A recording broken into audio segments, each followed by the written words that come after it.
Black hole एक ऐसी चीज़ है जो बहुत समय से साइंटिस्ट के होश उड़ा रहा है। ये बिल्कुल काला दिखाई देता है और इसका ग्रेविटी पुल इतना ज़्यादा होता है कि जिसमें लाइट और कोई और चीज़ एक बार इसमें चली जाए तो वो कभी बाहर नहीं निकल सकती।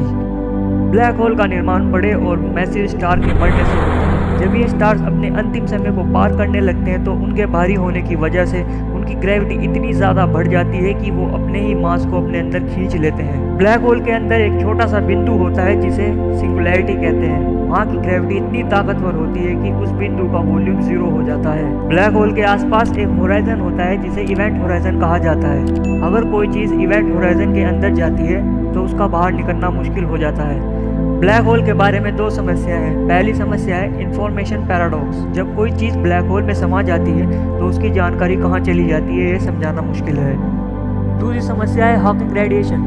हॉकिंग ने बताया है कि ब्लैक होल से लाइट भी निकलती है जिसे जेट्स कहा जाता है, लेकिन इसकी खास बात यह है कि उसमें किसी भी तरह का रेडिएशन नहीं होता है। ब्लैक होल की स्टडी से हमें ब्रह्मांड के बारे में बहुत कुछ सीखने को मिलता है। इससे हमें पता चलता है प्लैनेट्स की शेप और पोजीशन और ब्रह्मांड के नेचर के बारे में जानकारी मिलती है। इसलिए ब्लैक होल के बारे में जानकारी होना, उनके नेचर को समझना बहुत ज़रूरी है। तो इस तरह से ब्लैक होल एक राज है जिसे हम समझ नहीं सकते हैं।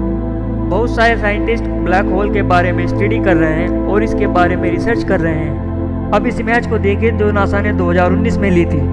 इस इमेज से इतना कुछ पता नहीं चलता, लेकिन इससे ब्लैक होल की मौजूदगी से पर्दा उठा दिया कि ब्लैक होल रियल में होते हैं।